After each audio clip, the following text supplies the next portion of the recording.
अवतीभवती समोर तू असताना एक नीरव शांत वेळ असावी तुझ्या डोळ्यात मी पाहताना.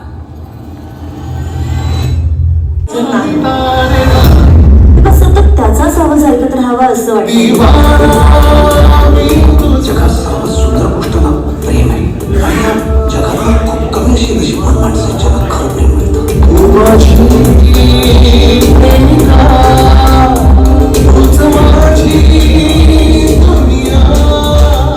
काय लाला करून काय मिळतं? आतली का म्हणते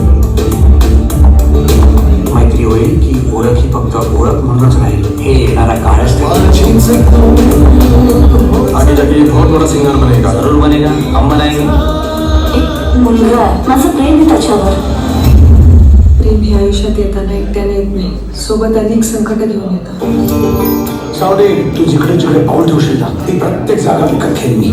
तिचं लग्न मुळाशी व्हावं हा निर्णय मी घ्यायला हवा.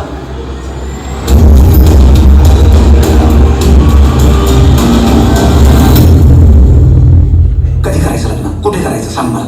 मी इतक्या पुढे वेदना रंग आला सावल्याना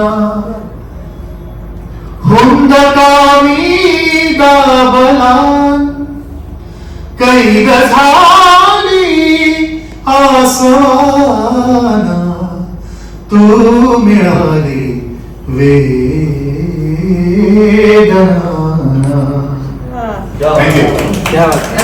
चांगले असून त्याचं आयुष्य का कमी आहे.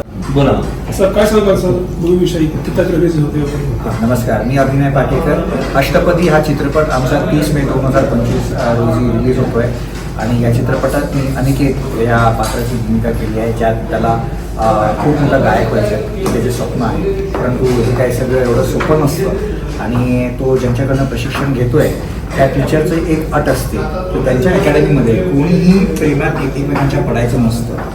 पण तो प्रेमात पडतो एका मुलीच्या जी खूप मोठ्या उद्योगपतीची मुलगी असते आणि अनिकेत एक सर्वसाधारण मिडल क्लास बॉय आहे.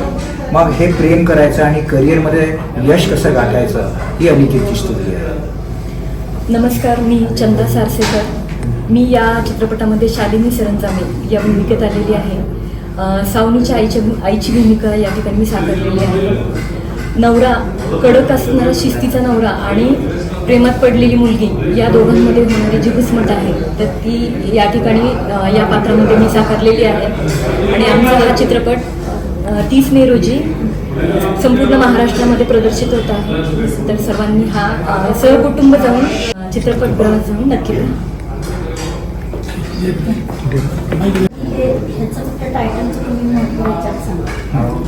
अष्टपदी सप्तपदी आपल्या आपण प्रत्येक भारतीय लग्नात असतं आणि 7 वचनं असतात. आत्ताच्या काळानुसार आत्ताची रिलेशनशिप आत्ताची नातीगोती टिकवण्यासाठी एक अजून संकल्पना एक वेगळी आली की असं जर वचन आपण जर आता जर घेतलं तर लग्नसंस्था टिकू शकेल. त्यामुळे अष्टपदी या नावाने लोकांना कुतूहल वाटेल की अष्टपदी काय आहे. त्या नावासाठी तरी ते फिल्म बघायला येतील आणि आमचा जो आम्हाला जो संदेश द्यायचा होता तो पोहोचेल प्रेक्षकांना.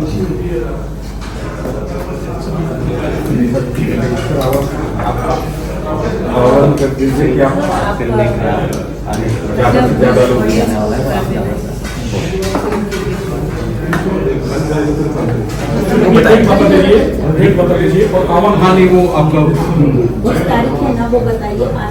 मेरा नाम उत्कर्ष जैन है. मैं इस फिल्म का प्रोड्यूसर डायरेक्टर हूँ. ये फिल्म जो है 30 मई को संपूर्ण महाराष्ट्र में रिलीज होने जा रही है.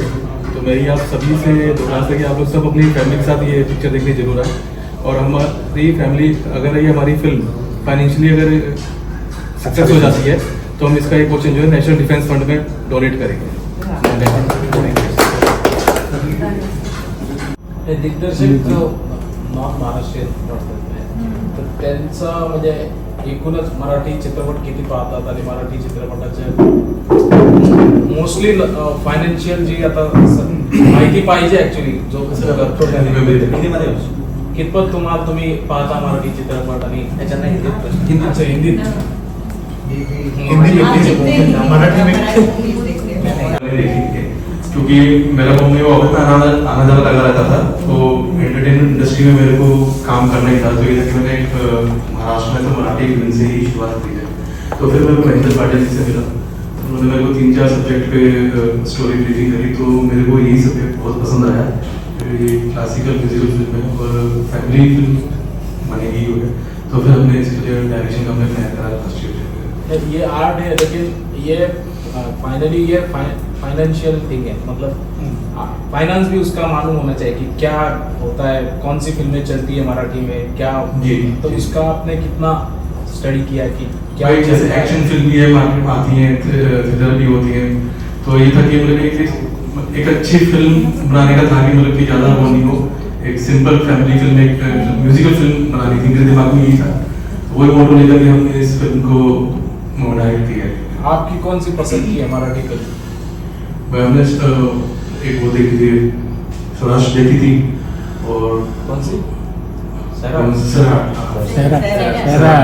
Sorry for this mistake. ये था कि लास्ट ईयर ही हमारा प्लान हुआ सारा, फिर वर्किंग हुई हमारी इसमें। बट एक टीम बहुत सपोर्टिव थी, सबने मेरे को बहुत सपोर्ट करा और प्रोडक्शन में। तो ये कहते हैं कि स्ट्रगल हुआ है। Thank you.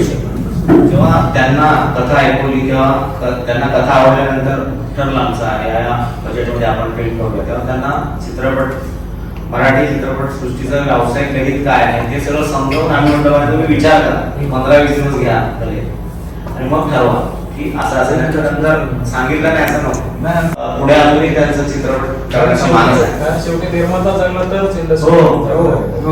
म्हणून आम्ही सगळ्यांनी खूप त्यांना सहकार्य केलं. त्यांनी आमच्या म्हणजे अतिशय ही मीडियम बजेटची फिल्म असली तरी सगळ्यांनी एक कुटुंब म्हणून काम केलं आहे चित्रपटात. असं व्यावसायिक म्हणून कोणी काम नाही केले, मला हेच पाहिजे तेच पाहिजे. त्याने सगळ्याच कलाकारांनी अतिशय सहकार्य केलं. संतोष असेल, मयुरी असेल, अभिनव सगळ्यांनी. लोकेशन कुठे आहे सर? याचं चित्रीकरण कोल्हापूरला केलं आहे. माझं नाव चंदा सारसेकर आणि ॲक्च्युली मी जिल्हा परिषद शाळेवर मी शिक्षिका म्हणून आहे आणि मी चित्रपट अभिनेत्री पण कुठल्या आहे. शाळेत? जिल्हा परिषद प्राथमिक शाळा तारसेला, बीड. बीड जिल्ह्यात. तुकाराम मुंडे साहेब जे आहेत ते माझ्या शाळेचे माझी विद्यार्थी आहेत. सांगायचं राहिलं करते. तुम्ही ट्रेनमध्ये पाहिलंच असेल की ती म्हणते की या क्लासमध्ये कोणीही एकमेकांच्या प्रेमात पडायचं नाही. जर माझं ऐकलं असतं तर चित्रपट थोडी झाला असतं. हिरो हिरोईन येतात माझ्या क्लासमध्येच येऊन प्रेमात पडतात. तुझे श्वास रे गंध